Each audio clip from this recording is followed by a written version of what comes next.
Hello, everybody, and welcome back. Happy New Year to another episode of the Cup Reviews, brought to you by Cup of Hemlock Theatre. This is our first review of 2021, and boy, do we have a good one. Well, that's a duet review, Ryan. That's a duet review. Very different. This is a straightforward review. Unless you count both parts of the two-part Les Mis duet review. That is true. That is true. Either way, Happy New Year. Welcome to the Cup review of the new year.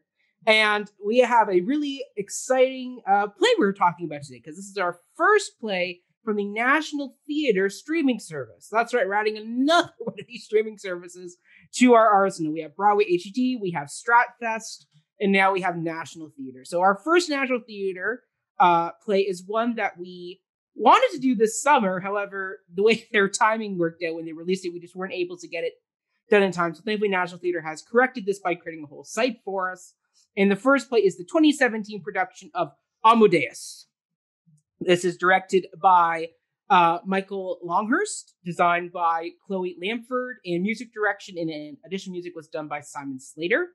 It stars Game of Thrones actor Lucian Msamati as Salieri, Adam Gillen as Wolfgang Amadeus Mozart, and Carla Crome as Constanze Weber nie Mozart. So it's a great star-studded cast of people. That's what we're doing today. And with me, we got a great panel of some fantastic returning faces. First off, we have my York friend, DT survivor, Mr. Andrew Poirot. Hello, Andrew. Hello, Mac. How you doing? I'm doing okay. I'm hoping the new year is better than last year, but we'll see. Yeah, that's the way that it started so far, right? It's like fingers crossed. Fingers crossed. I mean, so far this year, we've already gone off to a really interesting start. When we're recording this was the week of the attempted coup.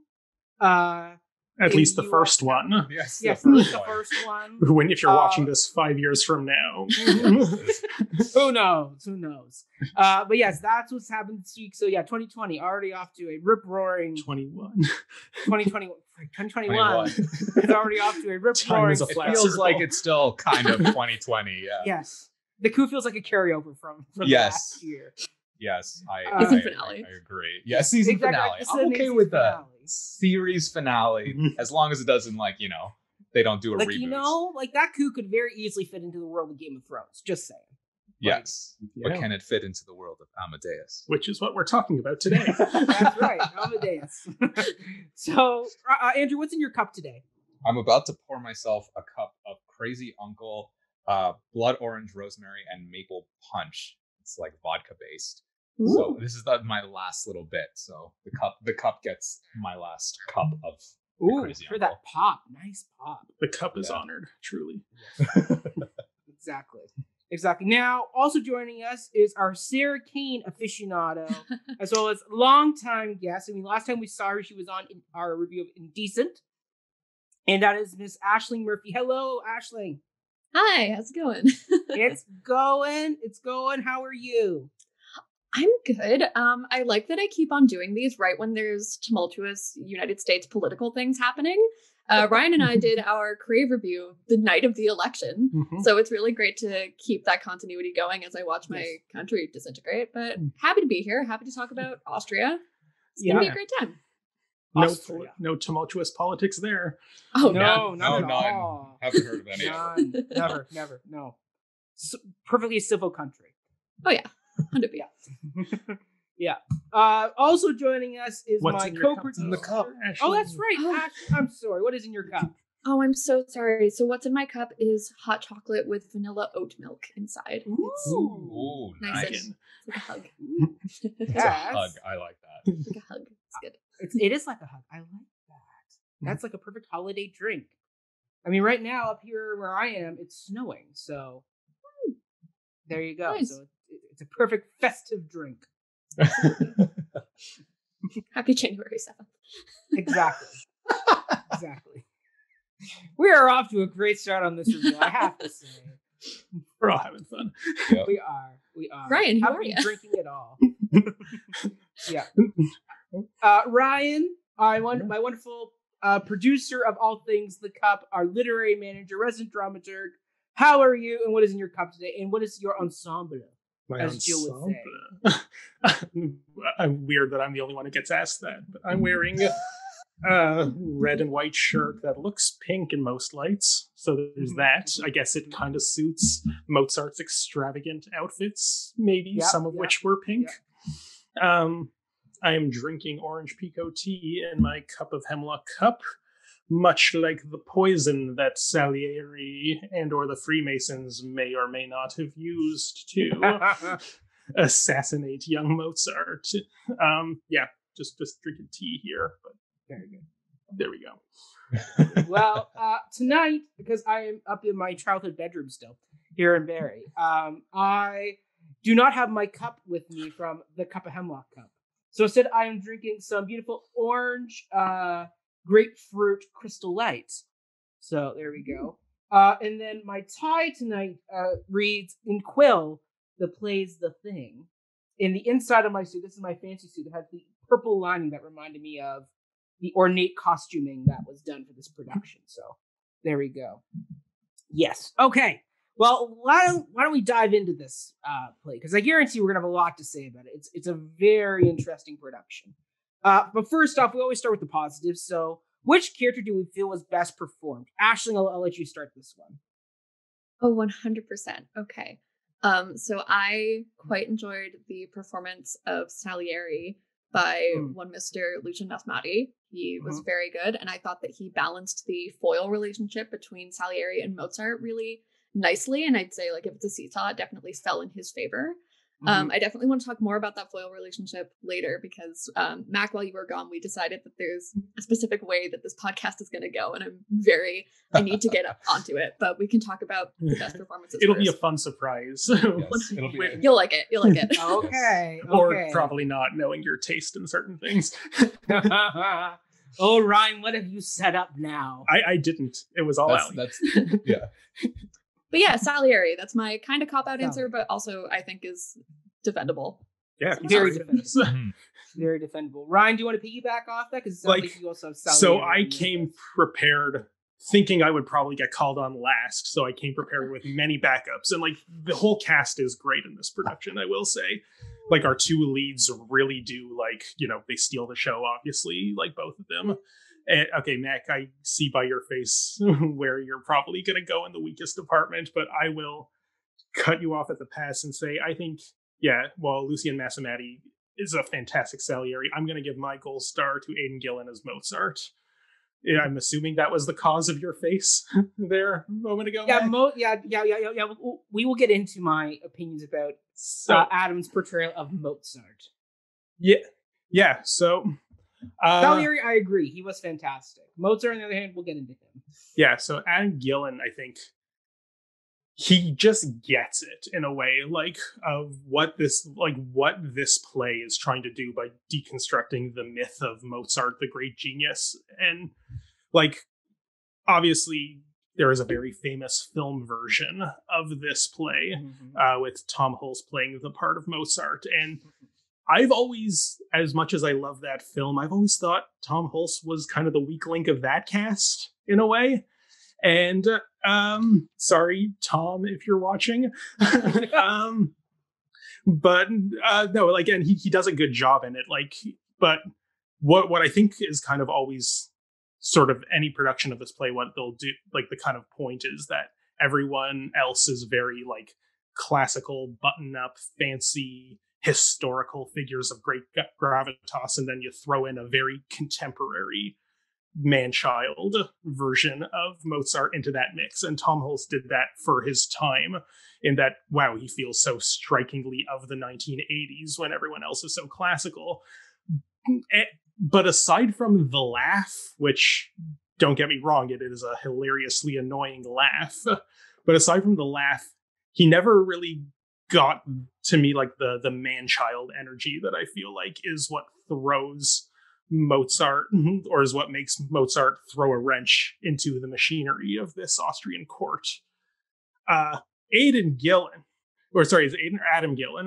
Adam. Adam Gillen is, Carcetti and Littlefinger. Sorry, I don't know if they're related. I asked this before and nobody had an answer. Adam Gillen, my apologies if you're watching. Thanks for watching. Adam Gillen, the man-child energy is there. He is off the walls ridiculous from beginning to end. And he still brings like the layers and the dramatic depth where he needs to. But like, it works so well for me because it's so obvious why Salieri would hate him, beyond just the jealousy of you make the most beautiful music that lets me see the face of God or whatever, and I am the patron saint of mediocrity. But like, I can't imagine being in a room with this person, like the portrayal of Mozart here, for like 5 seconds without just like pulling all of my hair out. Like, so I think he really just we'll get more into like the historical reasonings for the way that Shaffer chose to write the character of Mozart this way in the later questions. I won't show my hand for that, but I do just really think this is a commendable performance, and I will preemptively defend him on those grounds from whatever critiques may come. I will save my critique of him for when we do get to the weakest part, because it is coming, Ryan. Don't worry. The weakest of all the parts, he's the weakest in your mind? Yes. Oh, snap. Okay. Yes. When you're the lead, like that character, it's not great when I'm wanting you to die. That's the point of the play. Was it so early you had thoughts of homicide? Was it thoughts of murder? Quote like that, yeah. But you're not supposed to like him. I'm supposed to feel pity for him, and which like, you do. I do. I find I can speak in the second person. I felt no pity for that man. I will get into that. We're not going to veer off in that direction just yet. Andrew, who was your favorite person or best performed of the night? Okay, so Lucian I gotta pull up like how it looked. Msamati. I have to look at the name so that I can actually. So I have it. And I really did like Adam Gillen. I my cop out answer is I think both aided the other, or one aided the other, because I think that in terms of a best performance, it just as Ryan had said, the fact that Mozart was so grating just made Salieri's performance and that like put togetherness and that like window into his madness and his, I'm going to say, jealousy. It made it so much more understandable and heavy, and you start to feel sympathy, even though Salieri is doing some horrible things to Mozart.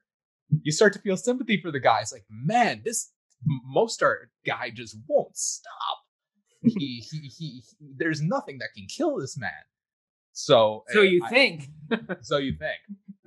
And then I do have to say that there are aspects towards the end, that whole scene, where Salieri has seen what he has done to Mozart. Mm-hmm. I thought that performance by Adam Gillen was quite like a polar opposite almost of what you'd seen in the previous parts of the show, and it was just kind of like you sit there and you go, wow, he's really just kind of laying it all on the stage. He's completely broken, and I couldn't help but feel sympathy for Mozart. I feel like that's not the case with you, Mac. However, I will say my cop-out answer is I don't think I could choose between the two leads. Mm-hmm. Yeah.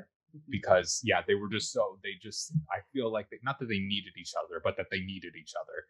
Yes. Yeah. Well, I mean, for me, my first one was Lucian Msamati. I knew we were all going to go for him. So my other one, though, is the ensemble / musicians of this piece. They were outstanding in this production. Michael, the director, did such a great job of crafting them and using them to their fullest extent that they created this lively European court with opulence of the era just oozing out of them. There was such frivolity on stage with them. They just brought so much life to this. When you're on stage and your casting is limited to how many people you can have, it can be really tough to get that bigger world feel, especially when your play is so insulated to these two North and South Pole people who are dueling it out that you could even remove the ensemble for the most part, and you could still be okay. But the fact that he was able to incorporate them, make them part, like have the orchestra there the entire time, and not just play Mozart, but have this underscoring these sounds that they make to kind of create this atmospheric feel of the piece was just, it was sublime watching them. I found sometimes I would watch them in the background as they reacted to Salieri's big monologues. Like them standing on the stairs like statues during the end of Act 1 was just haunting. It was like he was in a cathedral and all these old like statues of saints, kind of like Frollo and Hunchback of Notre Dame. I was wondering if you were going to put a gargoyle reference in there. I was like, yes, absolutely. Like it felt like he was in a cathedral and he was basically selling his soul. And the fact that they stood there so statuesque and cold, it was beautiful. It was absolutely beautiful that they did this. And just the way they contrasted with the scenes that were happening on stage, with the music and the way they moved, it was just sublime. I just found watching them was just an absolute treat. And sometimes our ensembles don't always hit the mark, and they can be kind of either really dull and don't add much, or like they can be a hindrance and be like, why are they here? Here, it was like kind of like what we did with what we saw with Pericles that Stratford did. But once again, the ensemble was such a great building force to this piece that if you remove them, you're losing something special that this piece had. It was fantastic. So bravo to them. They were the unsung heroes, in my opinion, of the piece. Okay, next we have, what was your favorite production or design element? Ryan, I'll let you start this one. All right. Well, I guess I will go with the set. And like, this was a tough one for me because I kind of felt, to me at least, none of the production elements really drew attention to themselves. And so it was kind of hard, aside from maybe the music, but I don't feel confident in my musical knowledge to really comment on why, at least in this case, like, you know, whether or not it did justice to Mozart's music, or like the way it was done by the musicians in this band. But I do think the set, it being very minimal and very bare, kind of had this cold skeletal feel to it, and a lot of that, I think. And like playing with the ensemble as well, like I liked the way it had this kind of, I guess, Brechtian feel, we could say, where everything was just laid to bare. Like you could see all the ensemble and the musicians all at any time. And yeah, it did fluctuate, like in the moving of set dressings from like the cold chamber of old Salieri, which kind of like reflects his mental state, but also. And then moving in things that make it do feel more like court, that never got like distracting or overly showy. But the thing that really cemented the set as my pick was the way it sunk in to create the orchestra pit in the opera scenes. Because it feels like such a simple set. The first time that happened, I was like, whoa, this is like... Well, that's the thing, because it kind of like... You know, who did the set design for this? It would have been Chloe Lampford. Yeah, Chloe Lampford. I'm like, yeah, this, seems like you didn't do a lot here. Like not that it needed a lot, but yeah, you came, you kind of like just assessed the situation. This is what we need to create the bare minimum of this world. But then when the set kind of like collapsed in, and then the like staging mini operas in the middle of another play is really no small feat. Is to like kind of, how do you give the gravitas to, this like operatic performance? It's a lot easier in the film, where they can just recreate an 18th century Viennese opera house just as one of their sets. But yeah, I thought the operas were really well staged, and the way that the orchestra pits sunk in and allowed the downstage area to become the actual playing space for the opera characters, which then Salieri could also stand in while monologuing, like right directly between the opera characters. So I guess set and staging, partly, or staging of the operas. This feels like a cop-out answer already, but that's what I'm going with. Makes sense to me. Aisling, what do you think? I feel bad for choosing what's perhaps the obvious answer, but costumes for this? That was my choice too. I get you. The costume design I thought was super, super strong. I felt that it worked thematically. Again, when we're talking about that foil relationship between Salieri and Mozart, they're quite clearly shown to be like mirrors of each other or contrasts of each other, depending on the scene. Also, I don't know if it was Chloe Lamford, but whoever made the executive decision for them to wear like the cone party hats earlier in the show, I laughed out loud. Perfect. And Stampy's Minnie Mouse. Yeah. that was probably my favorite costume piece. Yeah. Like, I think that's a really neat way to bring contemporary references into period costumes without it being too much of a, whoa, why is someone wearing skinny jeans? Like, it seemed like a really cool way to kind of collage the two eras together, which I really enjoyed. So, agreed. I mean, yeah. I mean, like, I'll back you up on that. I mean, just the richness of color and the like intrinsic patterning done, particularly on Mozart's costumes, and then as he descends in the play, just the fact that the colors fade in the costumes. Like it starts out with these really bright, vibrant colors, and by the end, it's almost like a paled, pastel colored version where it's like you can literally see the life draining from his outfits as he is sinking more and more into depravity, basically. At the end, it's gorgeous. And I mean, even Constanza's dresses, like just the tracking of her outfits from rich opulent to by the end, she's literally in like a sailor's woolen sweater to like keep warm. Like it just or even after that when she comes back to him, she's really in just like a black slip. Like it's just showing that progression. Like Chloe did a great job of tracking people's characters through their costumes, because it would be very easy just to be like, all right, you're going to be in this outfit the entire time because that's all we got the budget for. The fact that National Theater was like, no, you National got the Theater. Like, I was like, I don't think they have a budget. It's just a blank check, and they're like, whatever you need, man. Yeah. Well, that's the thing. And I mean, when you're given that open budget, or not even open budget, I'm sure there was a budget, but the fact that when she was given that, she was still able to use it really well to track everybody's costumes. Like even what's her name? Katerina is the opera singer, right? Like even her outfits, like they start off with the beautiful like ship in the wig over the top outfit, and then she just gets even more bigger as she becomes the queen of the night by the end. Like it's she just did a great job tracking people's journeys in their outfits. It was great, and then even the people in the court, like the advisors, they stayed the same the entire time. There was no change to them, which was great because they were the pillars of this society that were kind of either acting as bars to prevent Mozart, or Salieri was able to move through them to kind of weave his web against Mozart. It was great. So well done. Andrew, what was your pick? I just shout out to the person who decided to put Doc Martens on Mozart. I just want to give us a shout out to that. I was like, what the hell? So I really wanted to, in terms of production element, to say the musicians, and I have to give them a shout out because I agree with you, Mac. They were so well, they so nicely interweaved into the entire play and story and blocking. It was they were characters. Really cool. Absolutely, they were not just musicians that had their own little space in the pit, and we never saw them or anything like that. They were totally involved, but I have to say, when I saw this play I think the National Theater released it in the summer. Yeah, for 1 week on YouTube. Yeah. So when I first saw it, I think the thing that struck me was the lighting. For me, I think was it John Clark? Yes, John Clark. Yes.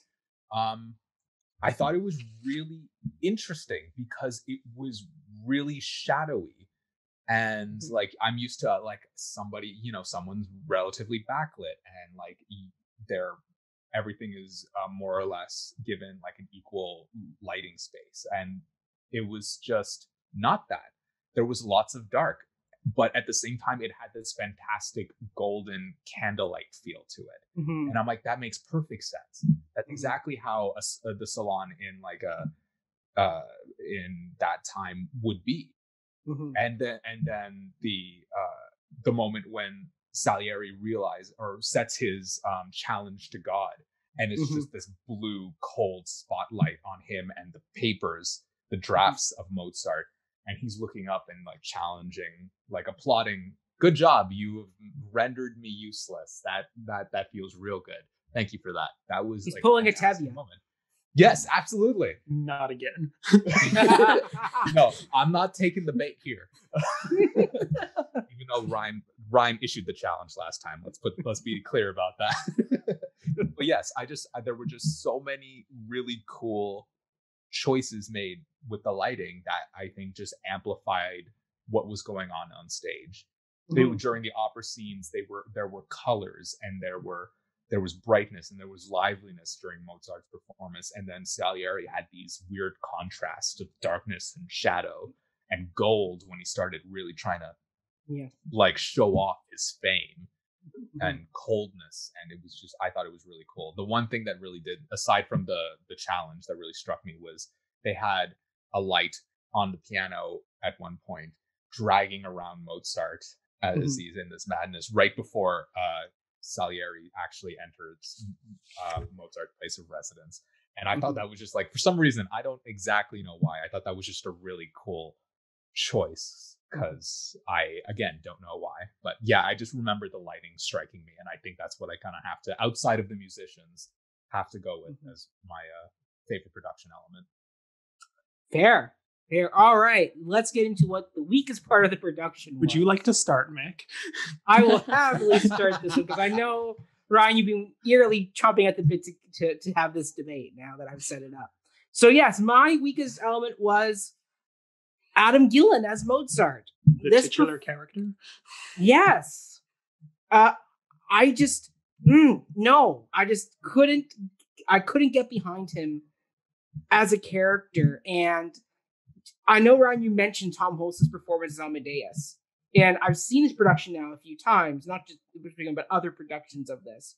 And every time I've seen it, the actors keep mimicking Tom Hulce in his performance because he's just so iconic in the role, and they miss what Mozart is about, in my opinion, which is he's a mix of these frantic childlike behavior, but then he has these moments of beautiful clarity. Like his scene where he's talking about opera and how we shouldn't just be talking about the gods all the time. We should be talking about our barbershops and sex lives. Like, that's what people want to see. Like, he was so manic in that scene that he just became over the top. Like, there was no depth or like wave to the character. It was all just flat manicness throughout the entire piece. Even when he was dying, it was like so big. And I was like, give me some small ones, because then when he does the fart joke at the end of that beautiful long monologue about art and opera, the joke fell flat because he was already at that level.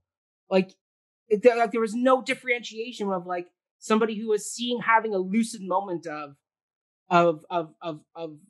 sight and being able to see this bigger picture of the world, and then right back to childness. It was child.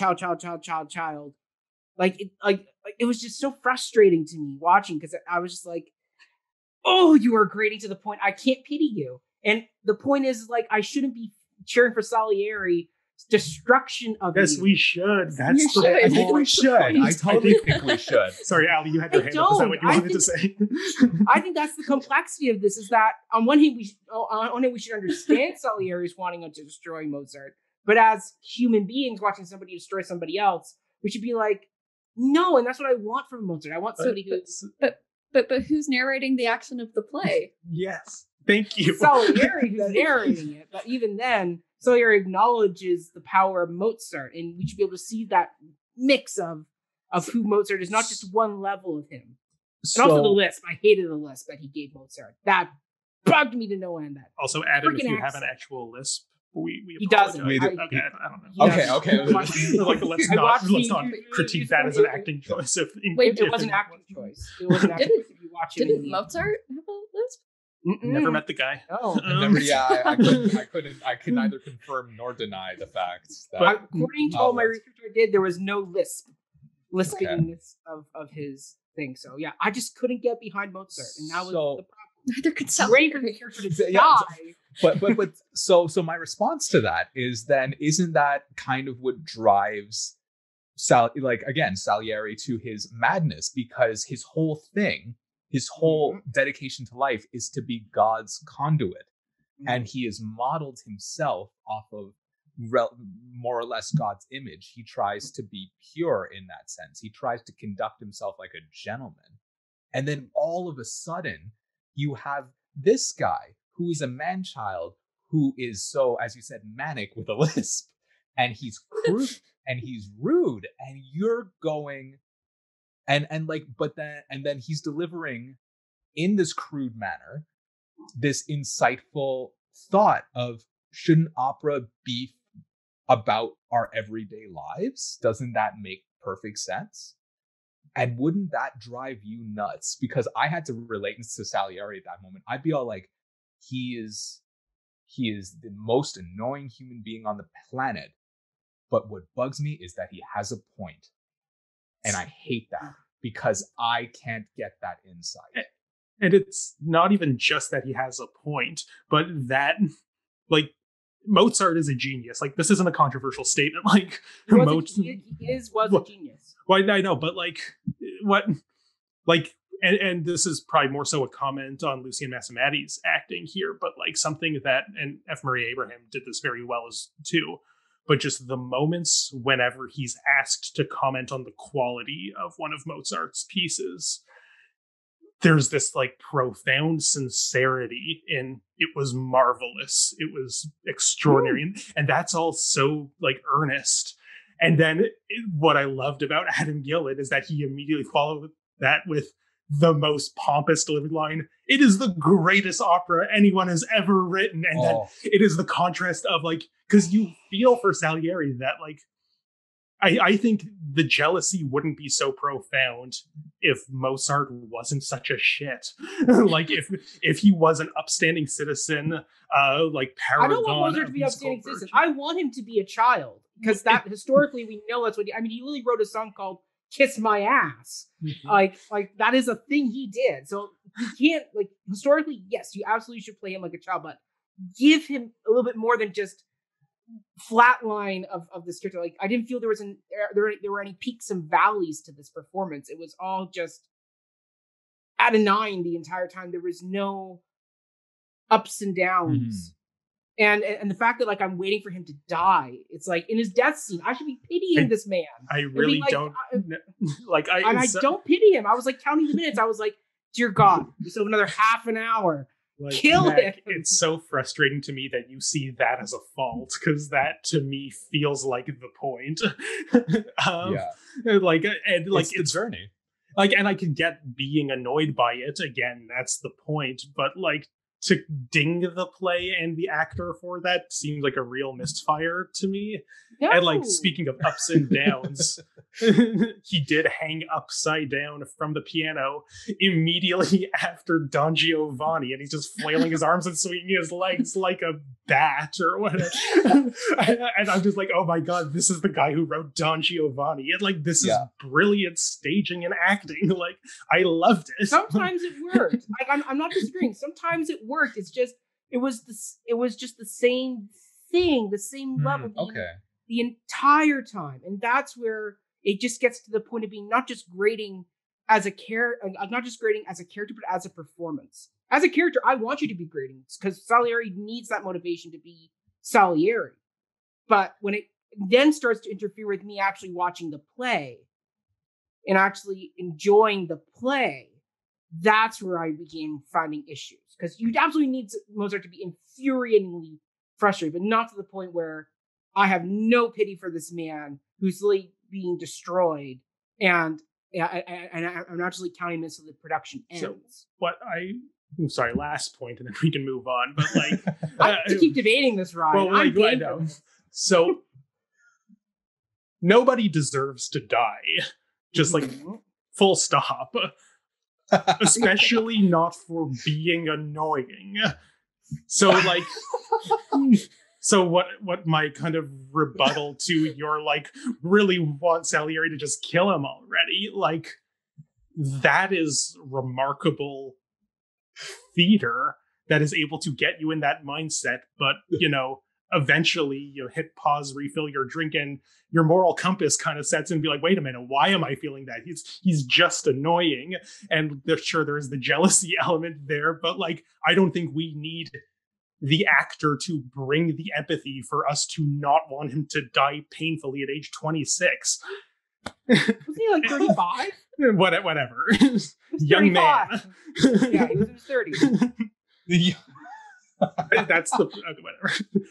That's my last comment on the matter. Yeah. Andrew's dying over here. It's just great. I'm loving like the that we're currently debating whether or not we want Mozart dead or not in his production. Because as if Mozart had to die. Like we come to the consensus, no, we don't want Mozart to die. Okay, We is don't. he alive now? Like, cool. He's not. No, yes, well, but This is but at the same time, I disagree, but I appreciate and I kind of understand your point, Mac. Like there's a certain level of character where you're going, you know what? If this guy happens to get knocked off, I'm not really gonna cry about it. He had a Right? And that's the He thing. had a Like, I comment. should cry. Like, this is a genius who this other man is killing. And it's like, I shouldn't want Mozart to die. Mhm. But I do. Adam Gillen did a great job wanting me to kill this person off. It's like just slit his damn throat at the end. Like, stop him from It's too talking. His messy, death is going too on messy. way too long. So But Mac, it'll get on the Kill him piano. You already. can't do that. Hit him with the piano head. Drop a I don't piano know. onto him. Call it. An Yeah, drop a accident. piano. Go Looney Tunes for all I care. so Like, Mac, the death scene's so freaking long. So you're saying it's more like a I'm gonna call back to a term you used, Ryan, Brechtian, where it just kind of broke your like too I guess like immersive. investment into the Yes. into the There okay you go. yes, you know what, I can get behind that. There have been like actor portrayals that were really good because you know that you wanted them to hate this character, but at the same time I was just like, he was so annoying that I just didn't want to watch anymore. Yes. Like none of us agree with you, but Michael Billington does. So like there are other like Michael Billington qualified didn't people. like it? No, Michael Billington didn't like Mozart. He's like, yeah, he's annoying. Everyone else was great, but he weak link. So like Michael someone, Billington. See? I know, I don't like the guy, but he has renown. So But, someone agrees with you. You're not revoke alone. I'm your glad I'm not critic the only card. one in the world who wasn't the Revoke biggest your fan of press Adam pass Gillen's on that. performance. Uh, Not that he didn't do a great job. I mean, the fact that you can really see the sweat pouring off the guy. He was giving it his all. I will Mhm. never fault him for not giving it his all. He gave One 110%. might call those peaks and valleys. No. Just because you're sweating like crazy and you're exuding energy doesn't mean you're giving me peaks and valleys. You could still be giving a level 9 all along. Imelda Staunton as Mama Rose, she starts at a 9 and somehow ratchets it up to a 10 and still has moments of quietness like in Gypsy. Like, go watch that performance. Like, that performance is like Mozart where it's this big performance, but yet there's still moments of clarity and calm that contrast beautifully with the manicness that this character can come with. Coming soon So- to the Cup, the review on Gypsy. We So- could do that. I mean, I'm all for that. While we continue to reference Broadway shows that aren't this one, I do have a point that I've been really Oh, excited here to we make go. this Yeah, entire let's do Yes. it. Bring it in Let's do now. it. This is the time. And then we'll come Okay. back to Bring it in. weakest part. Yeah. Yeah. All right, So- that's the question. So this show that we watched, right? It's about this, historical guy of like pretty great renown. He contributed a lot to his, general field. So we have this, musical-ish show. There's a lot of music going on in it, and it's narrated by the dude who ostensibly killed him. And it starts with a little narration of, "Oh man, I really hate this guy," and it ends with, "Oh, he's dead. That's sad." And at one point, like the foils, they're all wearing gold and inexplicably, and they match. And oh, cool foils and music, and oh, cool. I love Hamilton. The entire time, I just couldn't get over the fact that structurally, this is the same play as Hamilton. And once that hit me, I was like, okay, cool. But like, there's no one to blame for that but Lin-Manuel Miranda. Like, it's not Peter 100%. Shaffer's fault. So I predict in the future. Definitely not. It's just like, it's not Peter Shaffer's fault that I saw Hamilton first, but at the same time, I'm like, oh, this is super tropey. And I get that Amadeus probably did it, if not first, then at least before Hamilton. But like, Decades it before was such a Hamilton mirror came in my out. head. Definitely first. It's, Well, yeah, like, so as someone who researches biographical theater, like, this play is very influential for setting a very specific mold for how theater is used as a tool for biographical fiction. And that is like the having and there are tons, like you can just name tons of plays that do this, where the professional rival of the main biographical subject is the one who's narrating the story. And I think, this play is credited as like the big one. Hamilton is like the big popular one. Like Einstein's Gift by Vern Thiessen is another one that comes to mind. Like, I don't know if any of you are familiar with that, but I'm struggling to think of more now. Book club, didn't we? I don't think we did, but it's okay. I think this has just become a, like, if it ain't broke sort of thing. There is a good trend of, sure, have the professional rival narrate the story. The fact that he is debatably responsible for killing him kind of is the most unreliable narrator there ever was. Yeah, like I was excited to talk about this specifically with you, Ryan, just because I'm like, oh, this is a lot of weird, biographically, ethically weird stuff going on. Like, because for a decent number of people, Amadeus, either the movie or the play, will be kind of the only point of reference for Mozart's actual biography. So you can assume that there is a plurality of people in the world who think, oh, shit, he killed him. That's just what happened. This is completely true. I saw a play about it. And I kind of wonder how ethically fine that is. Yeah, so it is. We'll get into that. We do have a question more about this short version now. This play is a character assassination of Antonio Salieri. There's no two ways about that. That by all accounts, he was not like overly scornful of Mozart, and certainly was not responsible for killing him. We will get more into this into the later question, how I think that's okay. So stay tuned for that. Like, if any of Salieri's actual like descendants are watching this and they're like, how dare you pardon this nonsense that's been plaguing us proud Salieris for literally centuries. Have children, so living descendants could be out there. Yeah, if you're watching, thanks for watching. Exactly. Ryan, let's get back on topic though. What was your weakest element of the production? If it wasn't Mozart, what was it? 2 words and it's super petty: Krispy Kreme. Oh, okay, yes, right. So here's the thing. That didn't bug me at all. So I'm not against anachronism, and certainly like I like the party hats. I liked the Minnie Mouse bow at the costume party. Like the Krispy Kreme in particular, just something about it rubbed me the wrong way. And I think it's just that there wasn't enough things like that specifically to make it not stand out as like an outlier, essentially. They should have had Timbits instead of those Venus chocolates that he exactly. The Venus nipple.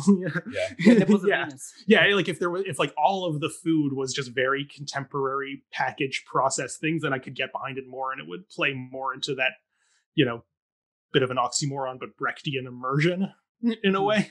But yeah, the fact that it was just the one, like, it's a premise that I would have liked to see more commitment to, or else just don't bother. He could have been eating anything in that scene. Otherwise, I loved this production, so it was very hard to pick a weakest.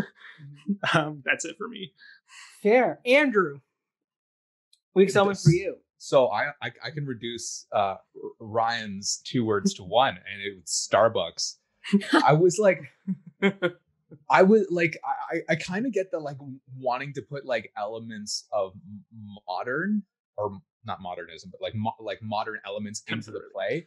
But it was just the Krispy Kreme and the Starbucks, and I just kind of didn't even notice the Starbucks. When was that? Well, it wasn't actually Starbucks, but like I can always assume if a guy's carrying a coffee in like a white cup at the beginning of the scene, I'm like, I know what that is.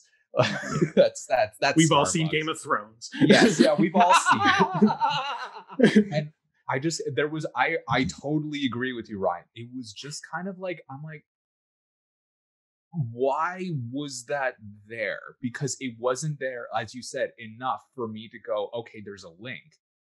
It just appeared, and I was also kind of confused because I was like, when are we? Because like Salieri's alive, so we're nowhere close to Krispy Kreme and we're nowhere close to coffee, but for some reason the entire orchestra looks as though they know exactly what that is. And like I just didn't think hard enough about the meaning or intention behind it. But for me, it was just like, I can get behind the Doc Martens, I can get behind the Mickey Mouse bow, but for some reason just making those really specific references to like Krispy Kreme and like what I can assume is Starbucks, I was just like, I'm confused. It was at the beginning of the play, and then from that point forward, it was like I don't really care, but which was nice because I agree with like as a production, it's so tight and it's so solid and so beautiful. But like, and it's just like I suppose because all of these are for the most part relegated to the beginning, and like specifically the present scenes of which is still 18th century, but the old man Salieri scenes. I guess like an argument could be made that the goal of these are to sort of break down the what is the present, like not like the Krispy Kreme and Starbucks don't show up in the Viennese court scenes in the same way. But like, yeah, I still think like I'm not against it as a decision for breaking down past and present and drawing us in through our own time. I just would have liked to see more of it or not at all. Is where I come from for that. I kind of chalked it up to almost like that these modern references are almost like the way that like that's where the play starts, because it always shows up early in the beginning. It's almost like, and then the music, and it's kind of like that everlasting memory that lives within this music is the story of Salieri and Mozart. And so that's kind of where this all kind of bubbles from, because the musicians are still talking about the rumors about Salieri killing Mozart. And then as they're talking about it, the spirit of Salieri kind of wheels himself onto the stage, and then it kind of just fades into the story from there. But he explicitly refers to the audience as the ghosts of distant future. He is not the ghost of distant past. He is in his own time. Yeah, and that I think that's the confusing bit, because like there's just this I go say contradiction where I'm like, but if he's now and we're coming up, where do these Krispy Kremes fit? Yeah, it's like that train math problem. Train A's coming at this speed, and train B's coming at this speed. When do they meet in the middle? We don't. When do they meet in the middle for donuts? Coffee and donuts. Yeah. There we go. Aisling, what was your weakest element?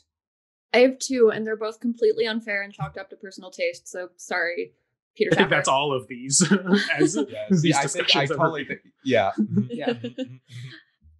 the first one is the fact that the Queen of the Night aria has been stuck in my head since I watched it nonstop. It won't go away. I'm very irritated by it. So Mozart, don't write it. Sorry, bad piece of music.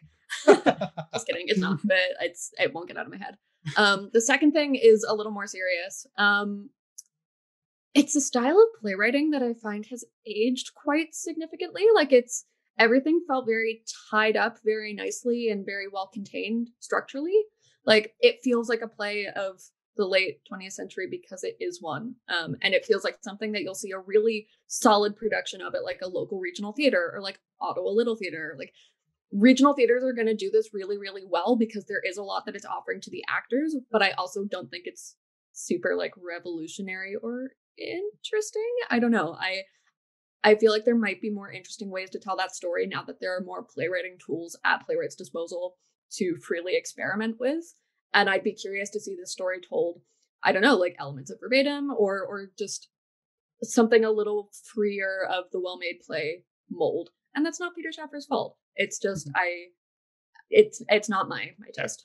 Yeah, like no, I think that's a fair point. And even like in his own time, like the memory play format like is already a bit of a pushing back against the well-made play structure. And like that wasn't even new. Like Tennessee Williams kind of perfected that in the 40s. But like so it was already like 4 decades established by that point. But yeah, like I think that is a fair point. And like to me, like it doesn't bother me, one, because I just really enjoy this style of playwriting, even though I recognize that certainly dramaturgy has evolved since then. And I kind of don't want to blame regional theaters like for making it stale, even though I know many, I'm not saying this is what you're doing, but many are wont to do so. But I don't know.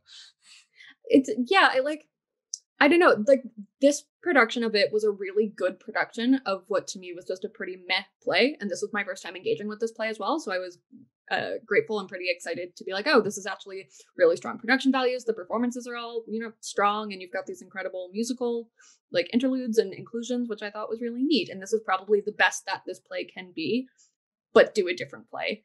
Like if you can make it this good, do something else this good. I don't know. But it's completely personal taste. My response to that, I totally agree with you, but my response to that is any play could be met if it's not done right. 100%.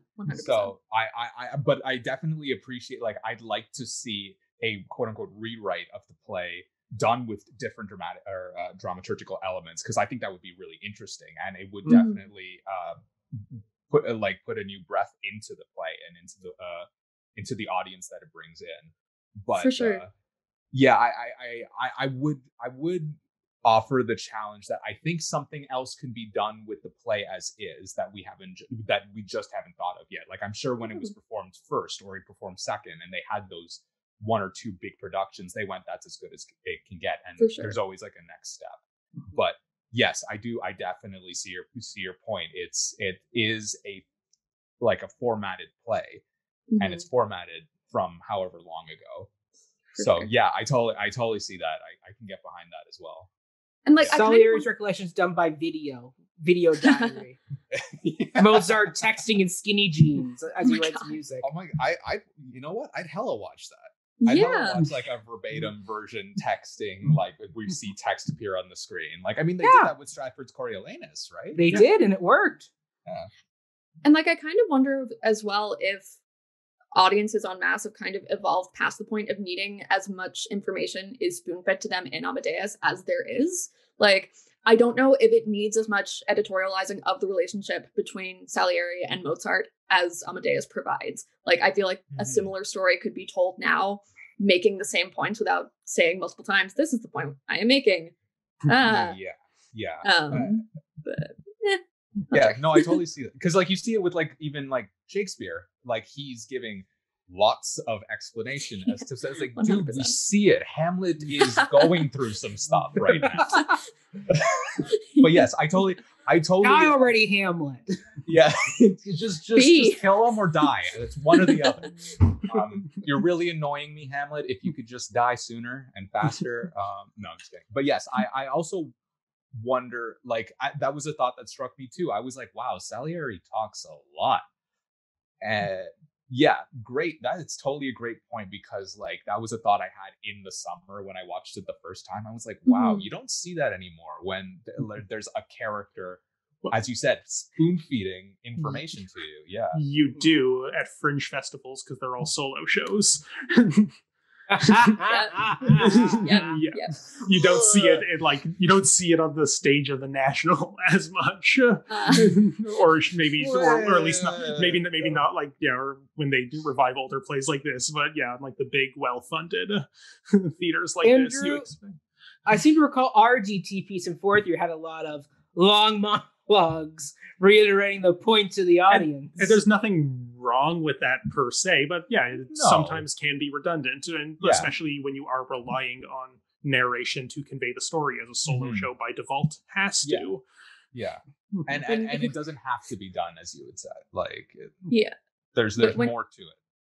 When your play is a TED Talk instead of a play, it's perhaps time to reevaluate, but that's okay. Is Peter Shaffer still alive, right? He died. He died. Oh, okay. It's fine. Recent. Yeah, he died, I think, I think 2016. Yeah, just like a year before it was. Okay, so we've got at least another 40 years before we can rewrite his stuff. Yes. Well, I mean, 51 years in Canadian law. I don't even know what like UK copyright law is like. I don't know. But we just have to call it Wolfgang. You can write a new play about Mozart. That's allowed. True. You don't have to use Salieri. You can just do the play from one of the female characters. Yeah, like from Costanza's perspective. Yeah. That must have been weird. That would have been a weird perspective. Their marriage. Yeah. Either way. Well, that was a fun debating answer. That was all one question from that the was beginning. Our third. Yeah. We still got some ways to go here, people. All right, let's. Yeah. Okay. So, do we think this production was worth the watch? Andrew, I'll let you start this one. This heck was your yeah. second time watching it. It watched over the was. summer. It was, and like I know something's worth watching when it lingers after I watched it, and it I would say it bothered me because I was so upset about how everything happens. I was like, oh my god, Salieri just killed Mozart. Oh my god, I feel so bad for Salieri. That must really suck to just live in long enough to see yourself become extinct, as he says. And like I watched it and I was like pacing because I was like, oh my god, that was amazing, and I'm traumatized, and I had to like go do research on the play and the story. I'm like, did Salieri really do this? And as Ryan has pointed out, no, not at all. Or at least that's okay. We'll get into that soon. Yes. Yeah, we'll get there. But it's worth watching just because I think. Well, I say that with a bias because it had such an effect on me that I think it would be like if someone's coming to me for a recommendation, it would be wrong of me to say no because there was so many incredible visual and like acting and directorial and blocking elements to the whole thing. The music, the performance was it's fantastic. I think it was a fantastic, probably, as I told you, Mac, one of, if not my favorite thing that the National Theatre had released in their series. So, Yeah, wonderful. Ryan. Yeah. As a TA, would you be recommending this?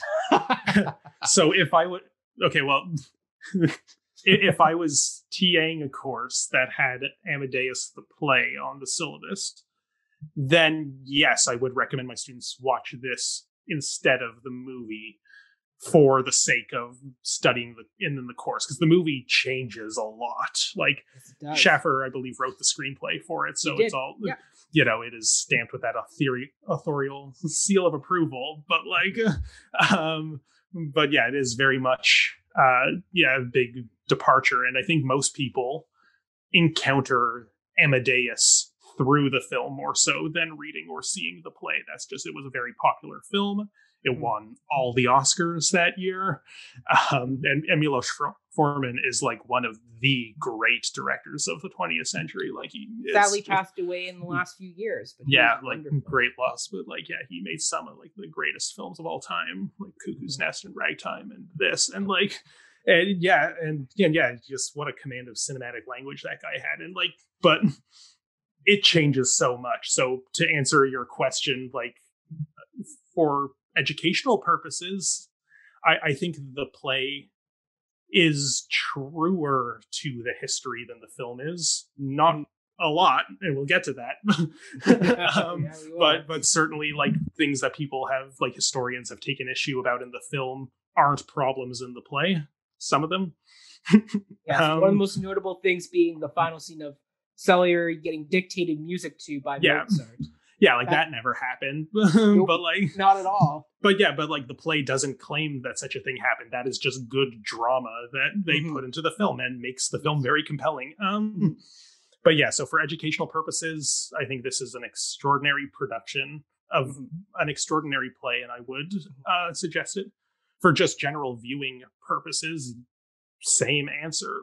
This is great. It was very entertaining. I also watched it during the week when it was on YouTube during the summer, and I pushed to get it on the docket for this because I wanted to watch it again. I knew I probably wouldn't find the time for it, just if left to my own devices. So sorry, all of you, if you if you want to blame someone for why we made you all watch this. No, it was good. This was an easy choice. When National Theatre came along and I saw Amadeus was on the roster, I was like, okay, we're definitely talking about this. This is one of my favorite plays. Yeah, no, it is. Yeah, extraordinary play, extraordinary production. The two leads sell the hell out of it. I just couldn't be happier with it. Yeah, just get those donuts off the stage. No, I'm kidding. Even that's fine. That's such a minimal blip of a second. Yeah. Aisling, what do you think? Yeah, 100%. I mean, if you're in London and you have a choice between seeing this, the National Theatre, or a professional production of Magic Flute or something, maybe see that, just because then you get the Mozart experience without editorializing. And you can look up the history on your own time. But I mean, that You could do aside, that anyway. well, well, that's the thing, right? So like, yeah, it's like there are very few. I think it's what I say every time I'm here. Like, I think there's very little theater that's not worth the watch. Like saying if something is worth watching or not, like it's free, yeah. But like that aside, yeah, it's well done. It's an important play. It's a play that theater people TM should probably know. And it's done well enough that it's an enjoyable 3 hours. Do I think it's a little long? Yeah, but it's worth the watch. Awesome. I mean, for me, even though I was not the biggest fan of Mozart in this production, I still say you should watch it. I was. What? I know. Surprise. I still say you should watch it. I mean, Lucian Msamati and the entire cast, even Adam, were still performing to the hilt. And it was wonderful. Like, overall, it's a fantastic production. And you should watch it because then you can make your own opinion about whether or not you like this Mozart or not.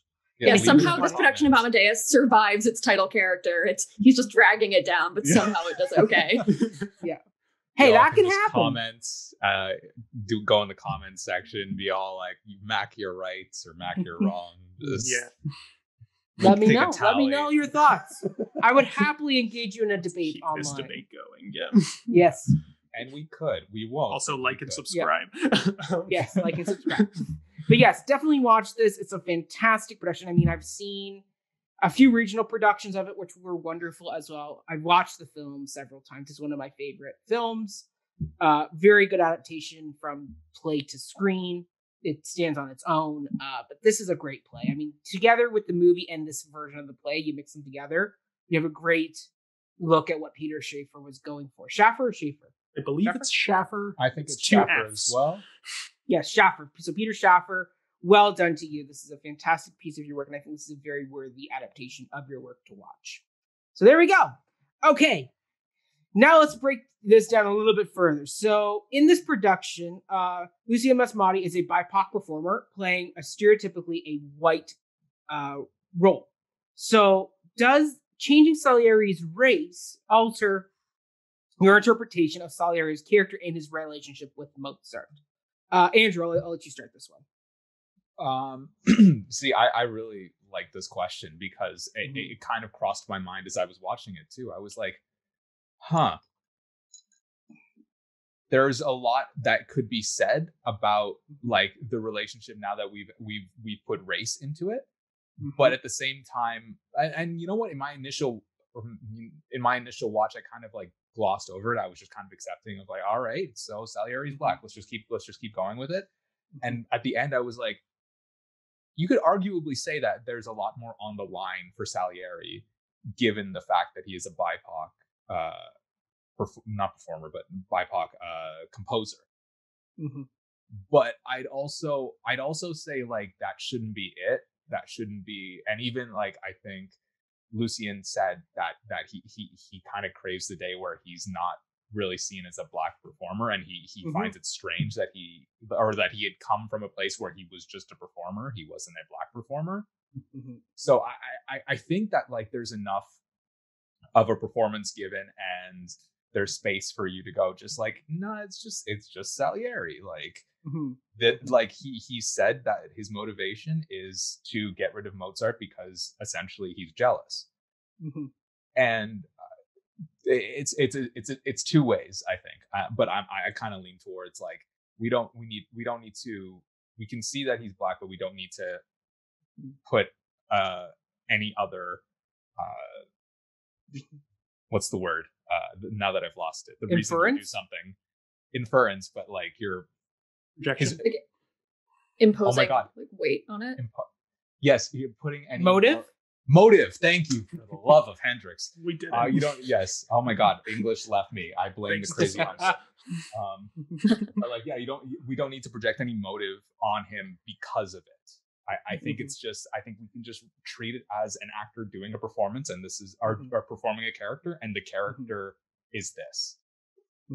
That's kind of where I stand on that. But at the same time, yes, I do see like how one could then say that there's an added layer So there's once again, I feel with this particular episode, it's me going yes but no, but 2 times. It's both. But yeah, so there's my long-winded, complicated answer to that. Aisling, what are your thoughts? They're pretty similar to Andrew's. Like, if I were to sit down and write like a dramaturgical analysis of this show, not a review, just like, here's what happens in the show and here are all the devices that are used, the fact that it's a Black Salieri would never have come up. Like, I just saw him as the character, and I didn't really think about if there were any motives from like the director or him as an actor or any sort of external stuff being imposed on the character. Like, it just felt like Salieri without that being what the play was necessarily about or even hinting at. So while I think there might be some utility in taking that into the bigger picture of a lot of contemporary British theater is casting Black actors in traditionally white roles, like I think there's a bigger picture there that I think is really interesting, that this has been one of those. It wasn't like a significant takeaway, if one at all, for me in experiencing the play. Ryan? Well, yeah, like I kind of agree like with what both of you brought up, because I do think at no point watching it does it feel like directorial decisions were made because he's Black.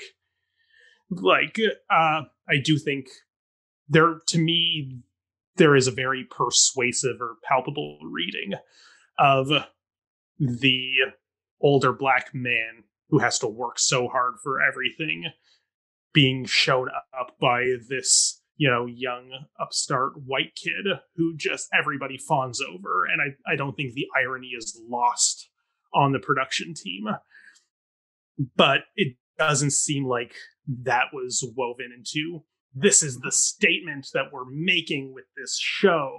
Don't you feel bad? Like, which, many shows do, and to very good effect. Like, I think that is a worthwhile statement that they could have been making, but it's almost like very pure that they don't like lean into that. There's also kind of just an interesting question of, does a Black actor mean the character is Black? Because like, if we are talking historical accuracy, it would be pretty much impossible for, if Salieri was actually Black historically, for him to have risen to the ranks in the Austrian court the way he did. And so I think it's reasonable to read as just the actor is the actor. This is a wonderful case study, just letting the best actor take the role, but that doesn't mean we need to read diegetically that his body is the same one that exists within the story. I have mixed feelings on that. I don't know what others might think about that. One kind of just last point that I'll bring up is F. Murray Abraham isn't exactly white either. Like, he's mixed race, and like I believe his mother is Italian, but his father's side is all from, I believe, Syrian descent.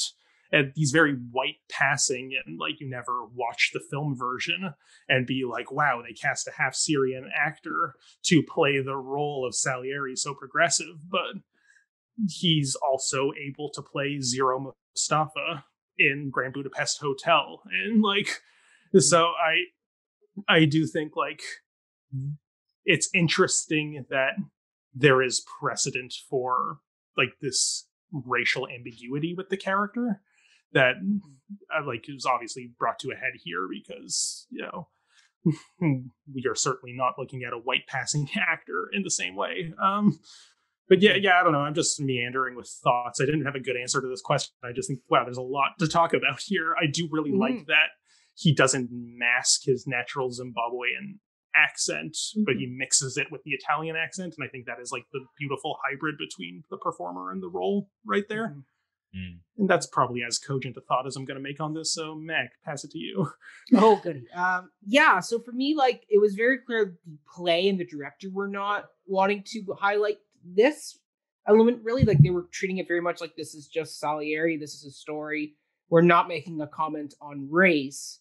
However, for me, the fact that Salieri was played by a BIPOC artist, it gave me more of a, I don't know if the word sympathetic is correct, but I'll go sympathetic for now. Sympathetic lens to view this character through of, as Ryan was pointing out, like this is someone who has worked his whole life to get up to where he is, and then along comes this really manic, annoying, grating piece of shit, Mozart.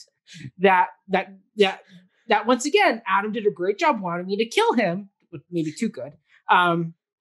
Once again, it's that thing of my I had more sympathy now for Salieri, because the last 2 times I've seen Amadeus, it has been white actors playing Mozart and Amadeus, and it becomes it can very quickly transcends into almost like a petty squabble of, well, I'm the court person. No, I'm the court person. Here it was like there was a deeper view I got from this of, like, for example, the fact that, like, we've seen this throughout history of white artists or white artists taking something from the BIPOC community and recontextualizing it. Like Elvis took the song Hound Dog from singer Big Mama Thornton, and he popularized it, and she's a forgotten performer of this song.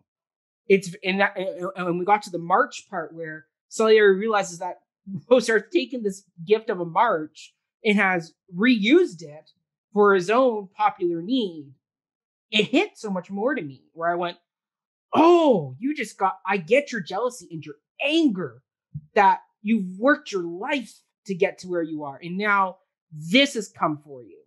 There was just something deeper about that where I went, yeah, I'm even now more on your side. Let's go kill the bastard and get this done. Like, it right? Exactly, Andrew. Exactly. Like, I could just gives a much more sympathetic, because even though the production wasn't weighing into that and playing into that element, it was just the way it was. It was just, I couldn't help knowing, having studied history, not having some of those outside influences kind of seep into the stew a bit of this piece going. And I mean, mind you, some people may not even get that and go, oh, okay, it's Salieri. For me, there's just something deeper, more sympathetic about the Salieri because of the deeper struggle that somebody like this would have had to have gone through.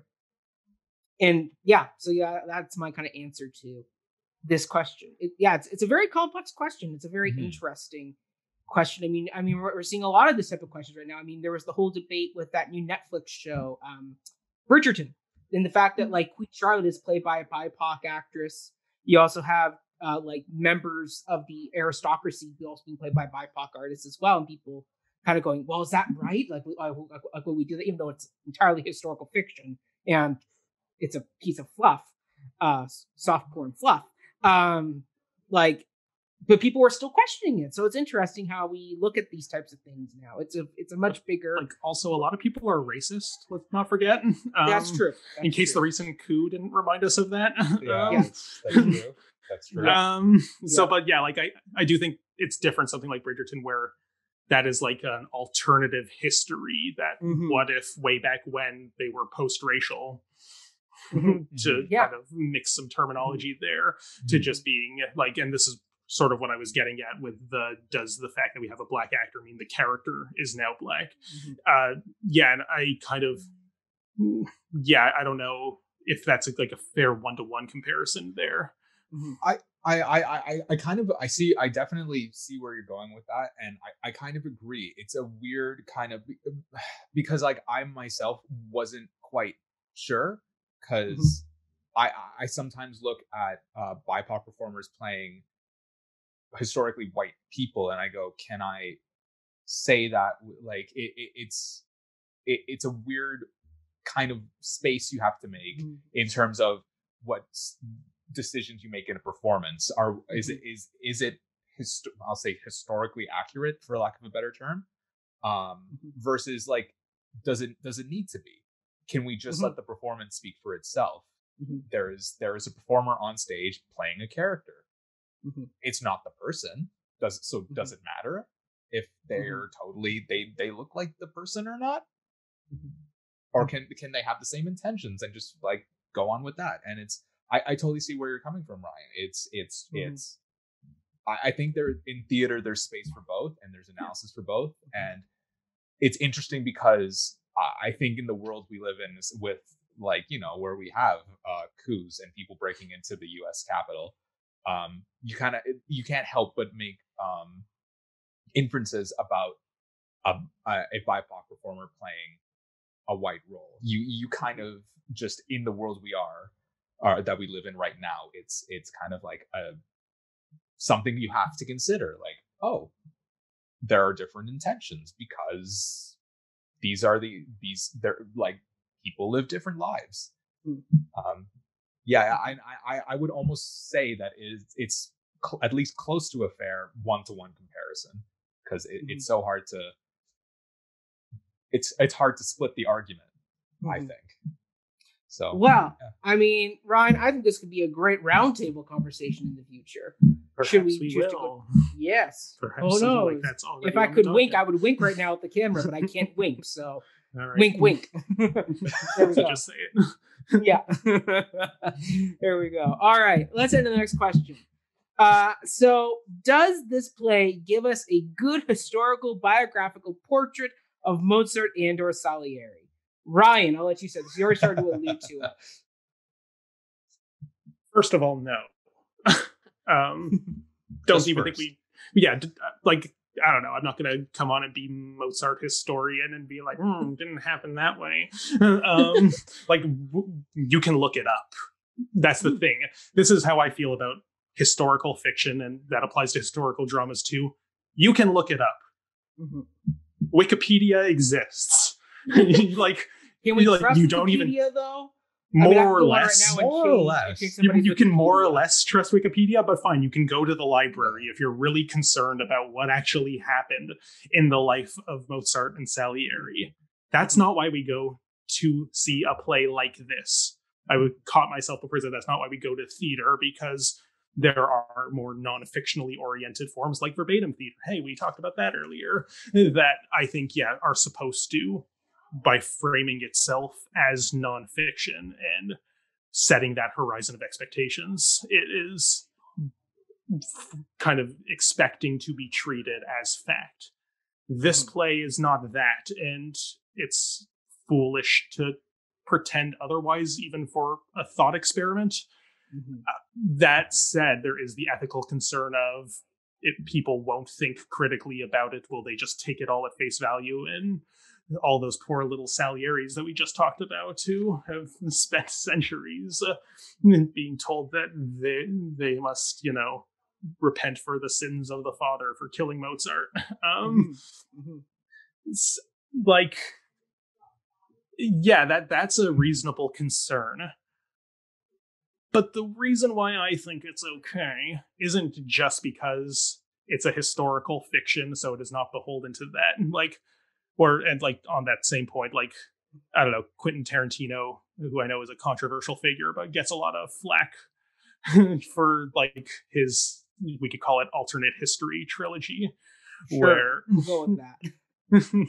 and like especially for the most recent one, Once Upon a Time in Hollywood, where people were mad that it showed Brad Pitt's character nearly beating Bruce Lee in a fight, and like, how dare you say that this fictional character is stronger than Bruce Lee? But it's just that he's a fictional character, and when you kind of, I don't want to get too deep into possible worlds theory here, but like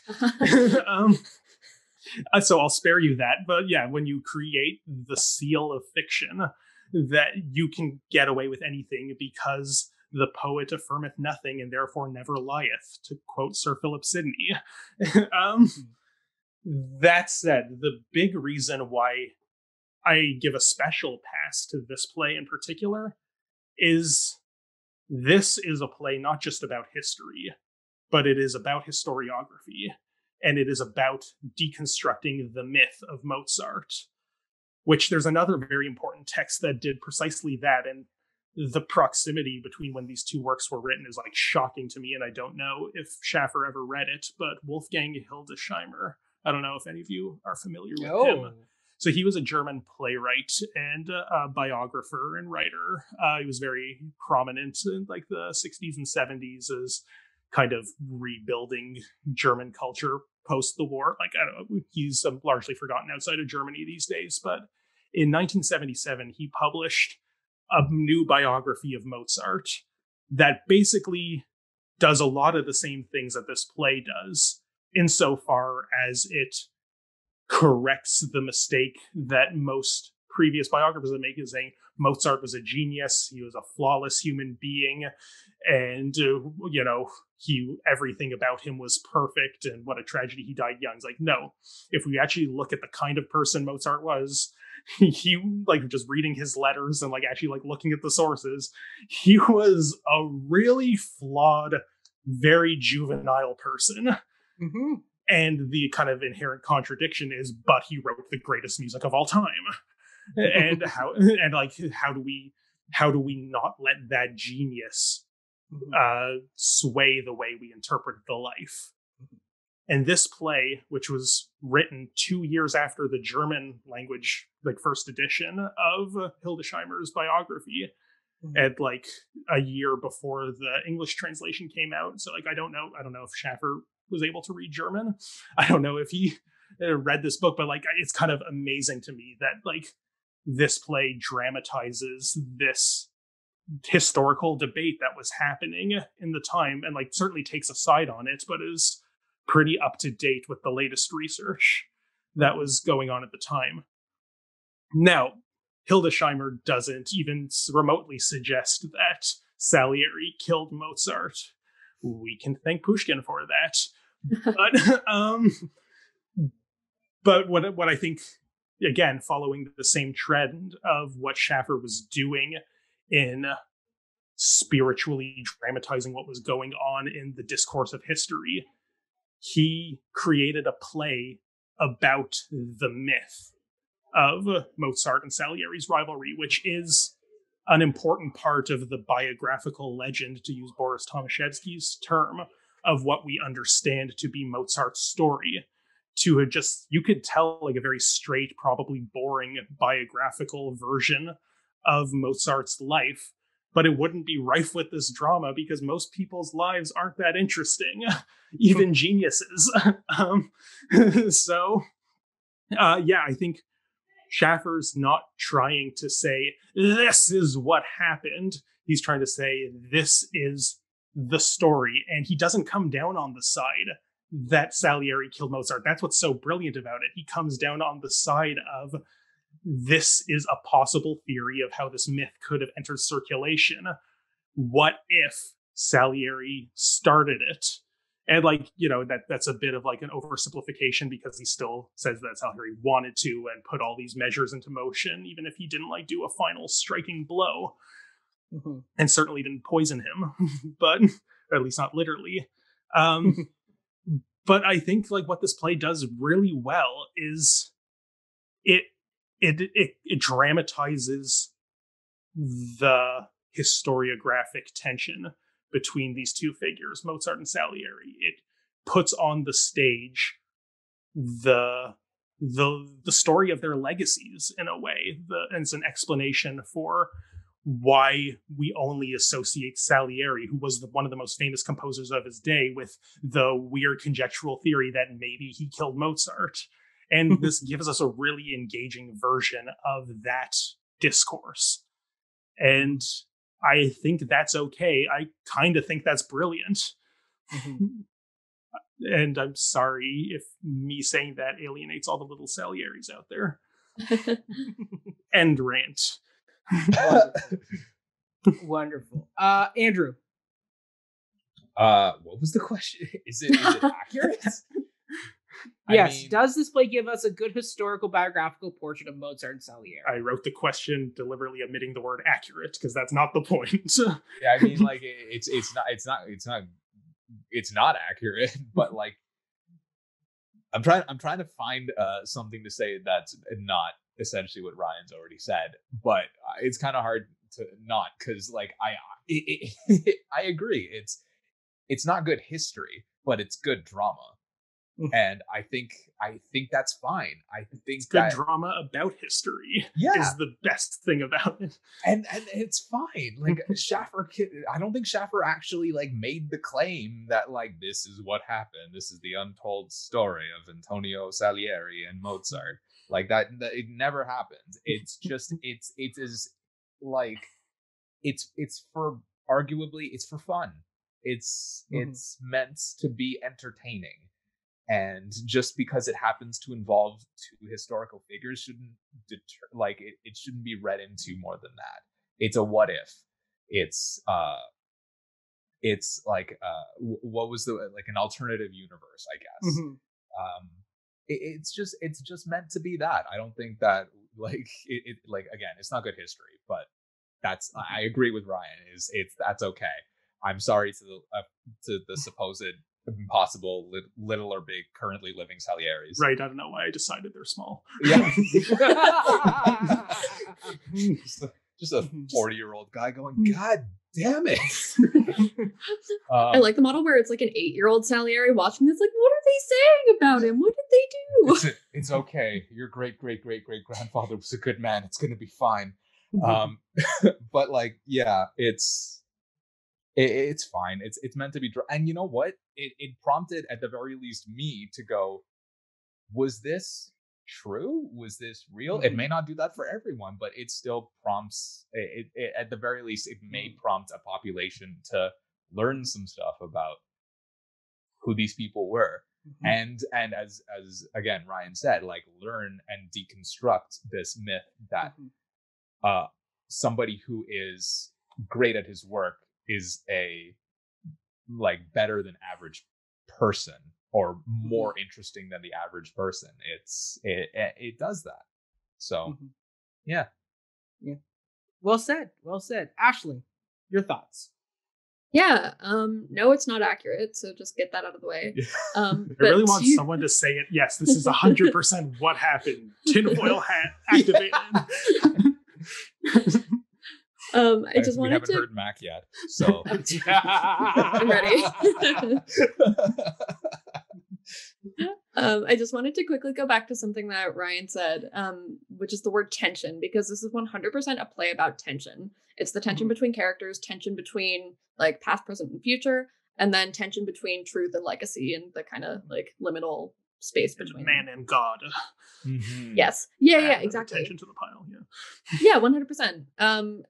That said, I don't think it needs to be accurate, but I would so love for there to be a dramaturg on any production team of this play to help navigate those tensions. So for example, when the Starbucks comes out of nowhere, the Krispy Kreme, whatever, I think that those incongruences between time periods, that's totally okay. It's a play about tension. There's allowed to be tensions. However, I would love for there to be that outside eye to watch rehearsals and be like, okay, cool, that came out of nowhere. Can we put another one maybe later in the play? Or can we at least spread out these tensions so that they're not jarring to the eye, and so that the audience is actually accepting that this contrast and sorry to use the word tension again, but tensions are canon to the world that we're watching unfold on stage. This production had a script supervisor. I don't really know what that means in this context, but I didn't have a dramaturg, and it could have. Dramaturgs often aren't credited though. Yeah, but well, if there was a dramaturg on this production, I'm terribly, terribly sorry. But if there wasn't, dear National Theatre, hire more dramaturgs. That's it. Hire Ryan. He's great. True. Allie's great too. Allie's great too. Yeah. Thanks. Mac, your thoughts? Oh boy. Okay. So, no, this isn't really historically accurate. I will say, though, between the two of them, Mozart does get a little bit closer to the historical depictions that we now know. He was a man-child. Thanks to Hildesheimer. Yes. Yes, exactly. Thanks to that, we can now see that Peter Shaffer wasn't too far off from the guy who wrote "Kiss My Ass," and now children's choirs sing it in German, and nobody decides to look up the translation. But that being said, I would say Mozart is closer to who he was in time. Salieri, on the other hand, gets a total bashing, to the point of it's almost as bad as when you watch Titanic and First Officer Murdoch shoots people and then shoots himself in the head, and people have now taken that as historical fact. What happened, watching some of these documentaries about Salieri and the fact that when he did die, this rumor was around and it was really stressing him. He was old, but this was a persistent rumor. The fact that it's got rejuvenized because of this film and this play, the poor guy, he just keeps getting bashed. And it brought me up to some bigger questions like, when doing these historical fiction pieces, where's the line? How far do we go for the sake of drama and story? Is it all right to sacrifice one person's character for the sake of, I gotta tell a really interesting, compelling story for the sake of story? And it made me think of things like The Crown right now, where the big debate is, we're now up to the era where people remember more of this stuff. Like Princess Diana and Charles is now once again, and Camilla are getting dragged through the mud, when in reality, the truth is somewhere in the middle here. Diana wasn't a perfect saint, R.I.P. Princess Diana, but like we know, like no person is the perfect princess. We are gray people, but still don't deserve to die. Full circle. Still don't deserve to die. Nobody deserves to die. But it's the thing of Just Mozart. Just Adam really... Gillen as Mozart. Yes, exactly. But it's this thing of like, where is this line? And for me, my line is, I don't mind conflating historical facts. Like if you're changing dates or trying to make it so somebody kind of fits better into a time period where it's like, oh, these dates don't perfectly match. Not a bad thing. It's when you start changing somebody's entire character for the sake of good drama. That's where I have a problem, because now you're particularly a lot of times with historical pieces, the person's dead. They don't have a chance to stand up and go, that's a wrong depiction of me. Or their family can't really fully defend it because, like in the case with Murdoch's family in Titanic, everybody who saw that $1 billion making movie assumes that Murdoch took bribes for lifeboats, shot 2 people, and then shot himself on the head. When historically, we know otherwise. But James Cameron went, well, it made sense for my story. I got to tell it this way. For the sake of Peter Shaffer and Salieri, it's like, well, it's a good narrator. It makes for a good tension drama story.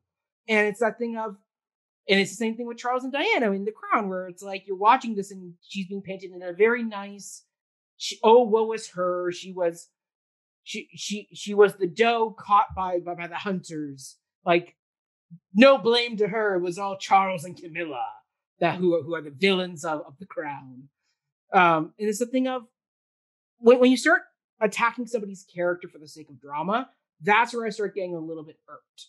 And that's where, and once again, that's a writing choice. But I just go, we got to be really careful about that, because it's a slippery slope when you start changing people's character for the sake of drama. That I go, we are on a really slippery slope here, because that just opens a can of worms that, once done, cannot be stopped.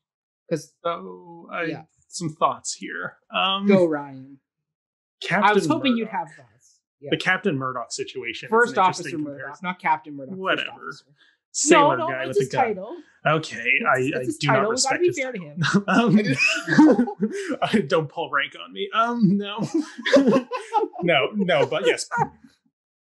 What was unfortunate about that situation is that James Cameron could have just made up a character to just be a random boat guy who accepts bribes and accidentally shoots people. Yeah, like, that was Murdoch. Yeah, so that's the problem with that. I think the comparison to be drawn here as well, could Shaffer have made up a different composer to have been Mozart's rival? And like, he could have, but to my point earlier about how this play is about dramatizing the discourse around Mozart and his death and Salieri, I think that would be doing a disservice to this discourse to just say that you like, and to just be like, and you could sort of do like the Romana Clef way of saying like, this is another person with a different name. Maybe it's supposed to be Salieri, but like, I think, this would be a much worse play if it was just made up guy. So to your point, to your point about like doing these things for the sake of drama, it sounds like what you're suggesting is this play should never have been written. No, I'm not saying don't write it. I'm just saying, as a writer, we need to do our due diligence and make it and either provide program notes or something to help. Because, for example, I took my parents to go see Amadeus when he was here in Barry done by Talka's Free Theater. Now, after the performance, I went home and read up about Mozart and Salieri. My parents, who are general theater going people, they're not like you and me who are willing to go dive into a book or Wikipedia, just went home and went, oh, that's that. And there's a lot of people out there who will not go into their dramaturgical due diligence afterwards and just take it as historical fact, not realizing that this is supposed to be historical fiction. So we need to do more either on our end as writers or our end as theater storytellers to help support audiences who may need to go do something else. Like they provide like a note in there saying this is historical. Dramaturg, something needs to be done. Because people aren't doing, like, I hate to say it, but people, as we just saw with the coup in Washington, people are not as open-minded as we'd like them to be. Yeah, and are none not of those willing. People read up on Mozart to figure out if Amadeus is historically I'm sure. Okay, but even then, like, I'm sure some of them will go and watch Bridgerton and believe that's historical fact, or go watch The Crown and that's historical. Bridgerton. Yeah. but okay, so then what I would say is, but also isn't it partially up to the viewer to educate themselves? And I say this totally as somebody who is guilty of accepting a work of fiction because it had historical figures in it as factual. I say that I've committed that unfortunate mistake, but there's only like so much you can do without out and out saying this is a fiction. Like, I'd be happy to say like this is a fiction. Like we have movies that are say based on a true story, inspired by a true story, and when you read that subtitle, a lot of people know based is a little bit more historically accurate than say inspired, or sometimes it's just fiction. Like Braveheart comes out right at the beginning of the movie Braveheart and says this is fiction. This is somebody's interpretation that we know is not trustworthy. Like, do something there, either in a program note or something that just says, this is fiction. Take it as fiction. Do not go home and then talk. Like, you don't have to make it a documentary. Well, like, there's so... and have some dramaturgical fun. I don't want to get into possible worlds theory right now, but you're making it so hard. But it's Dolagel. Do I have... Yeah, okay, so this is a book by Lubomir Dolagel called Heterocosmica. No, I won't do the whole thing. So Ryan, is this a possible world or a fictional world? I'm not versed. What's happening? What's going on? I don't know. Fine. I won't even go as complex as Dolagel because then we're getting real into semantics, pun intended. Thank you, Ali. I'd rather actually cite Dorrit Cohn, who kind of is not a proponent of possible world, but has a very useful theory of fictionality, which she calls the 3 signposts of fictionality. And I could write a whole dissertation on this. Wink. But to simplify version, just the fact that this is not a verbatim play makes it fiction. And audiences kind of need to understand that. like this is not a documentary. Like this is not, if the whole play was just Peter Shaffer stands on stage and be like, so there was a guy named Salieri and he was real mad at Mozart. Like that would be a work of nonfiction. I would see that in a heartbeat as well. Yeah. But because every piece of spoken discourse on stage belongs to the author who's saying it. As soon as Peter Shaffer puts words in Salieri's or Mozart's mouth that cannot be historically verifiable as things they actually said on the record, it is a work of fiction as a result. Sorry, I didn't even get into explaining the signposts, but we can move on. But like, I was going to be like, are these the signposts? Yeah, that's a simplified version of what you need to know about this. I get where you're going, Ron. I get what you're aiming at. That audiences should understand this is fiction.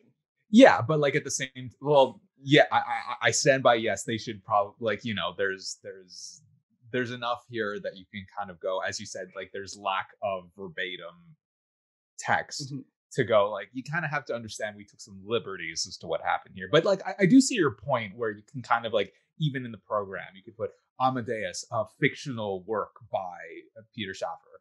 Like yeah, it's easy as that. Like next page after the title cover where you have the internal poster picture, or even like have Ryan or Ali the dramaturg write a note saying dramaturgically this is fiction. And if audiences read that, great. If not, then we gave them the resource. They chose not to use it. It's just doing a little bit more of our due diligence when dealing with things that vary that or muddy the line more than normal.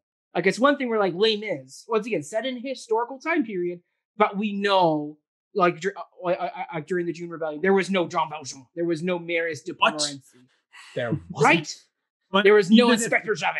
But even if there was, Victor Hugo and then later Cameron Mackintosh or whoever wrote the actual like libretto of Les Mis. It'd be Herbert Kretzmer and Alain Boublil. Yeah. So they are creating lines that the real Valjean never said. Not just because he doesn't Valjean exist. wasn't real, though. I know, exactly. He was never real to begin with. Salieri and Mozart are real historical figures that people do know existed. That's where the line is. Yeah. But You they believe in exist. Mozart? Do you believe in But they exist within this fictional frame of the play that the just way it is written, it does a very good job of framing the audience, like for knowing that they are not reading a history book or watching a documentary is all I'm saying. And I think we would be very wise to promote a greater literacy of truth claims among, like, more so than just relying on paratext to solve all of our problems is all I'm saying. Yes, but also even something like a lobby display for Amadeus would be so impactful and like a really nice way as well to kind of connect the audience with the events of the play without needing to add things like this is a fiction at the beginning of the play or something. Like it's something that an audience would interact with. They'd kind of have to in order to get into the theater, and then it keeps it separate from the play itself, but they go in knowing it's a fiction. Hire a dramaturg. That's it. I approve of that. Sorry. So what I'll say to that, because I think that's a great idea, but at the same time, I will also say, like, there's again only so much people can do, because But it's the fact that we're taking the steps to offer the resource versus just throwing people into the deep end and going, it's up to you after sitting through a 3-hour play to now go home and watch a documentary on Mozart. Right. But again, there's going to be the people that walk by that display or that setup. There's going to be people that. But at least don't we've read done the our program, dramaturgical due diligence and given them the resource. But the I people who walk suppose, by but it are that's- probably the ones who are naively gonna think that's that the thing. the ones who are resistant to reading are likely to be the ones to be like, damn it, Salieri killed Mozart. Yeah, I don't know why I made him Southern, but I know why Yeah, I made him so, Southern. I mean, like, I respect that actor choice, Ryan. I gotta say, I liked it. But like, that's the thing. Like, we can put out all the resources in the world, but the people that need to see it just may not. And like, we still have to, like, there still has to be this little bit of stress. Again, this, like, I say that hypocritically because I needed that stress on the fact that there is a responsibility when seeing, I'll say responsibility maybe loosely, but on the audience to go, to put thought into it and to put like the effort to go, what did I see, essentially? One would hope audiences do that. We're going to move on because we can keep going down this freaking rabbit hole. This has been a really fun one, I must say. I was going to say, Amadeus really, really brought out some thought here. It did. Okay, let's end the last question, though. Let's do it. Half an hour later. Right. Does Amadeus feature its female characters in a positive light? If not, is there a way these characters can be staged in a positive direction? Ashley, I'll let you start this one. I wonder why. Well, I mean, Brian, if you want to start, if you really got some, No. Like, I hate my answer because, like, as a feminist, this shouldn't be my answer. But at the same time, it's not really trying to. Like, this play isn't trying to say anything profound about feminism, and like, yeah, there's problems in that inherently, but it doesn't do a good job, but it's not trying to. It also doesn't teach me much about, like, I don't know, economics. It's not trying to. Do I think that it passes the Bechdel test? No, it doesn't. And could its female characters do more than they do? Yeah, probably.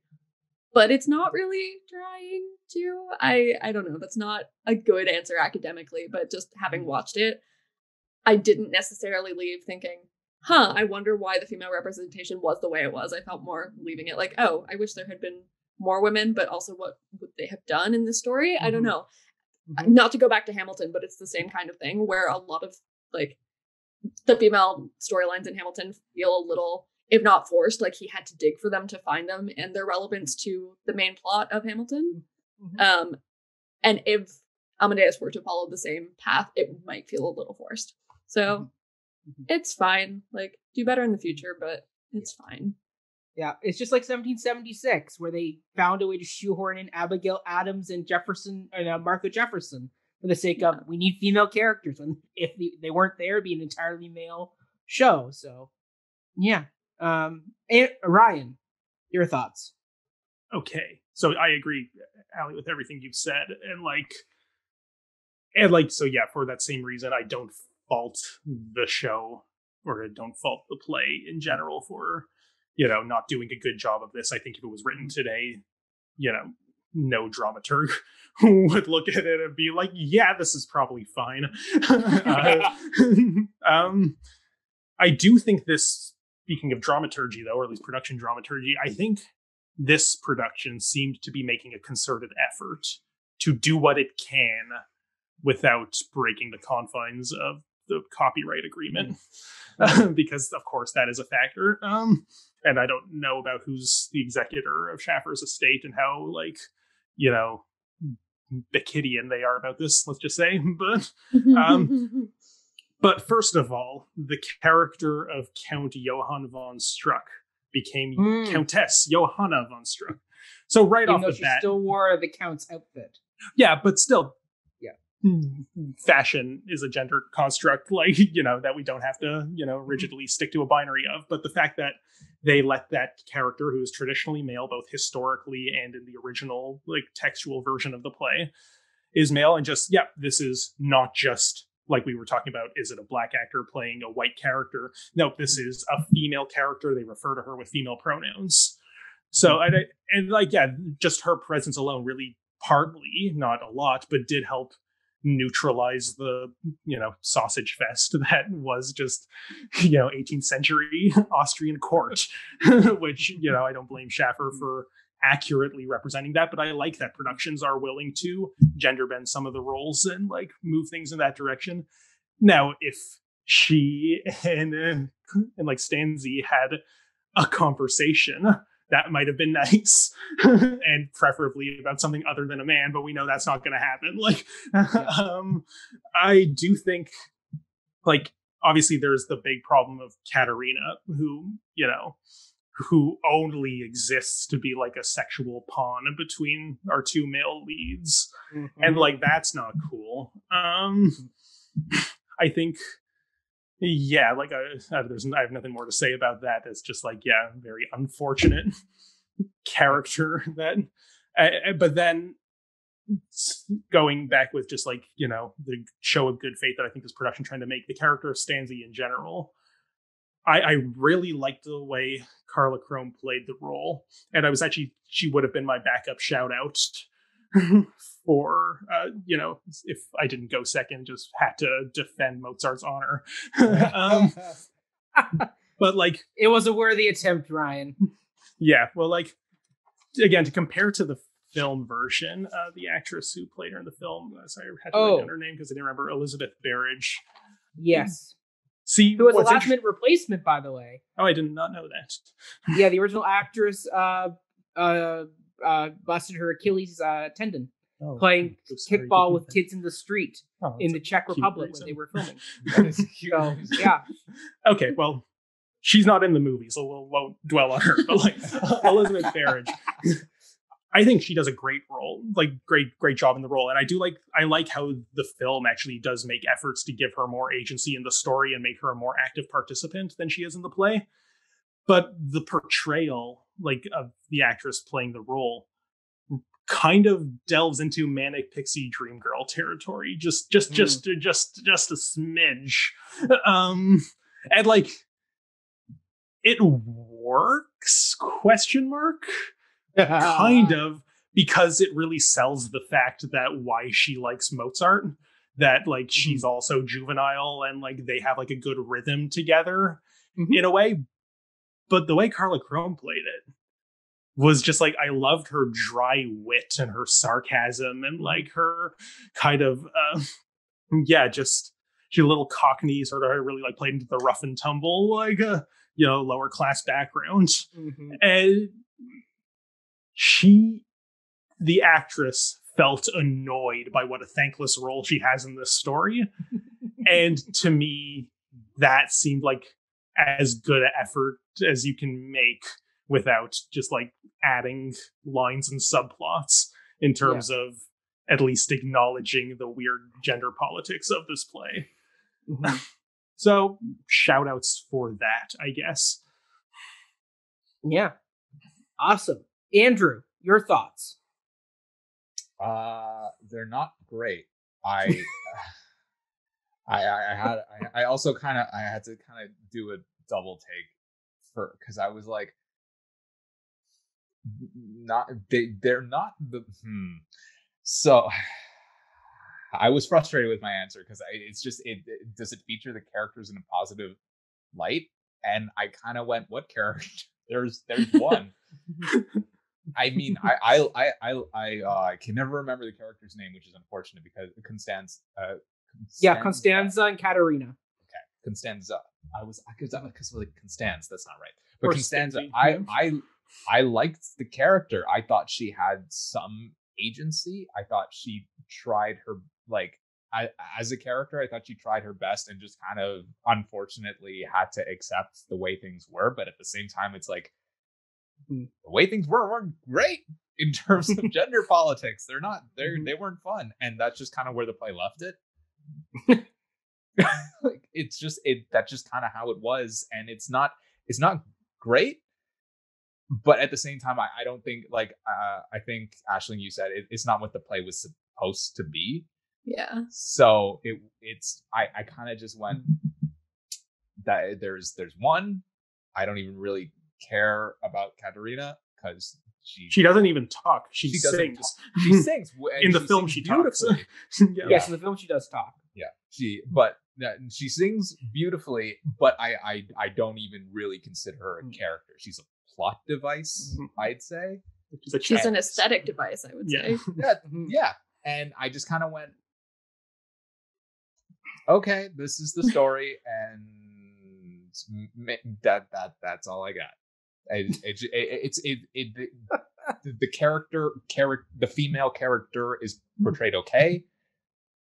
There could be more to her character, but at the same time, it's just kind of like that's the play, and it's not meant to make any gender statements. It's these two guys pitted against each other, and it's unfortunate that women kind of are used as pawns. It's very unfortunate, but that's just how it was written, and I agree with Aisling. It's like do better next time, but. That's all I got in terms of an opinion on that. It's not great, but that's what it is. It's truthful. I mean, Aisling hit it right on the head. I mean, my first note was this was not a play written to feature the female characters. They are very much meant to be, sadly, the pawns of these two men. And I mean, you could tell they were trying to give them more to do, which was nice. I think you can go a little bit further with that. You can do some more, you can add in some more silent scenes with Costanza as Salieri's talking about this information that's being out, the fact that everybody knew Mozart was sleeping with these women. Maybe add a scene in where Costanza catches Mozart earlier on before she confronts him about it when they're destitute. And she tries to spank him, apparently. He requested it. Consent. Either way, maybe you could do a little bit more of that if you were a director, where you want to give a little bit more to Costanza. I don't think you can give much more to Katerina. Besides, basically, Katerina is a highlighted ensemble member. It's kind of like the factory girl in Les Mis. She has one great scene with a few great solo lines, and then she's gone for 3 hours, and she comes out as the ensemble bow at the end. And then wins an Oscar. No, that's Fontaine. Factory Girl's the one that steals the ladder. Don't quiz Mac on Les Mis. Yeah, that was a mistake. I made a terrible mistake there. Sorry, you know what? So I'll do a fiddler reference for everybody. Fruma Sarah, the ghost wife of Laser Wolf the Butcher. Yeah. She shows up for one song, sings the heck out of it, and then that's takes at least an important plot point. Like, though, that isn't just about who's banging her. Like, like, touche. Fruma Sarah gets one step up from Katerina. Mm-hmm. She still shows up in a fake dream by Tevye. Also, speaking of non-characters, I like how none of us even thought to mention Salieri's wife, Teresa. I think that's the point for she did 2 walk-ons and maybe a song, and like, yep, I know. Like, I'm not surprised that we didn't, but just like, who in the movie doesn't even exist? The movie pretends that he just never married because it's an easier way to sell his chastity, I guess. But like, just watch, that would have been my shout out character. That actor. And like, well, I feel bad for the performer whose name I wrote down, and I will read it for you now. Yes, Ryan, give it to us. Who is it? Wendy Dawn Thompson. You are the true hero of this production for showing up every night just to walk on, be introduced as his wife, and then just be like sitting in the background every so often. She must have said, you deserve better. They do list her voice as like part of the ensemble, like soprano, alto. So she is she is a singer of the show. She was utilized. She was a character, not at all. But yeah, not at all. So yeah, unfortunately, in some that's what capacity. this play during does. during the big monologue that Mac earlier, you said you didn't like the way it was done. Mozart like nudges her, like the big Mozart talking about the value of like lower class opera. Yeah. He like nudges her. I don't think she's supposed to be Salieri's wife in that moment, but it is the singer performer. Yeah. But she got paid well, I hope, for that. I hope. I think so. Yeah. Wendy, shout out to you. But yeah, I mean, like, once again, this wasn't a play meant to highlight this element of the story. If you did want to, I'd happily watch a play about this, well, like Mozart's story from his wife's perspective, because I'm sure that is a fascinating bit of history you can dive into about this woman who married this very childlike man and had to live with him, and then he died, and leaving her destitute with children. Like, I'm sure there's a great musical in there. Does it have to be a musical? I think so. You're asking Matt. Yeah. But yeah, like this once again, like, and I appreciate Peter Shaffer for focusing the story, because nowadays I could very much see a writer trying to do the balance of warring men and also trying to shoehorn a female subplot in there too. And it was like, nope, this was the story that I'm telling. Leave it to some other playwright to tell this other story. Or just watch Phantom Thread. That is a story about the wife of a genius and what maybe not Phantom like. Thread. I didn't like that movie. Masterpiece. that was not a great movie to retire on. He should have retired after Lincoln. Gone out on a high note, not that piece of whatever that was. Moving on. We don't have time to debate this. Moving on. Moving on. So I mean, this just wasn't the female perspective story that was being told. And I appreciate the director, Michael, for trying to incorporate the females a little bit more. But once again, there's only so much you can do with the text you're given until 51 years later, and we can really start ripping this sucker apart and doing some reworkings. But for now, we're kind of tied to what we were given. So directors, I wish you luck with trying to do more. Like the one production I saw Talk is Free, they totally gender bent some of the court roles as well. I'm all for that. If you want to go that route, you do dramaturgical due diligence, by all means, have at it. Go for it. But yeah, thank you to the Shaffer estate and Shaffer himself in life for being okay with that, because many of his contemporaries are not. Arthur Miller. Miller, Albie, Beckett, like the usual suspects. Yeah. The usual suspects. I think there's a play in there about all four of those playwrights meeting up for a cup of coffee. Not a musical? Ryan? No, not a musical. Can one of them be a woman, though? Sure. Maybe Sarah Kane shows up in there. Great, done. Ashley, I look forward to reading your first 10 pages next week. Yeah, we'll do it at Playbook Club. It'll be great. Yeah. Can't wait. Nice. All right, everybody. That's it for this episode. Thank you so Yeah, much. we got for through it. tuning into this. Before we head out, though, let's all give our socials a plug. Andrew, give it to us. Where can people follow and find you? So as always, you can find me on Instagram at Pawaru13. It is like I don't know what you'll find there. It's either going to be some personal or professional stuff. It's a weird, horrific mixture of both, but that's where you'll find me. Love it. Ashley, where can people find and follow you? Yeah, I am on Instagram at Ally, ALY_Murph. And I have a website, which is ashlinmurphy.ca. Fabulous.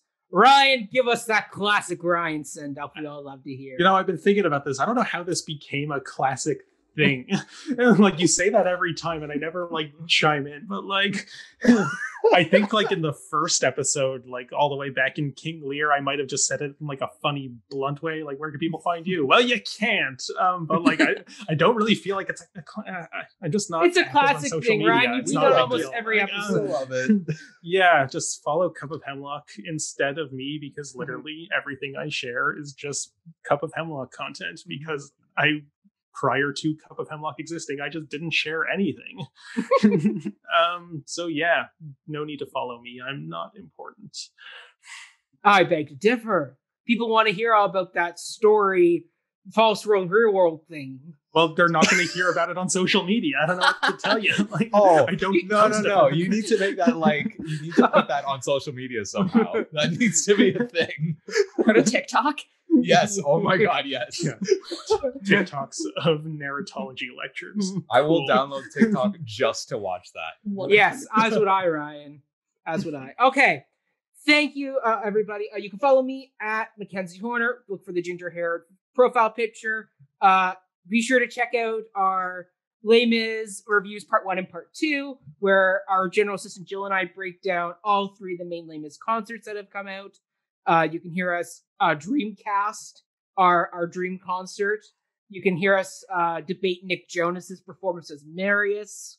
So get on out there, watch that. It's good stuff. Stay tuned. We have more See You Wait shorts coming your way. Also, keep an eye out. Ryan and I have a very special 9-part project coming at you in the next few months. So stay tuned for that. You can also follow me on my podcast, Before the Downbeat. As of this recording, we will just be about to release our episode all about the ABBA musical Mamma Mia. So get on those go-go boots and come join me for some good Here old. we go again. Yeah. Exactly.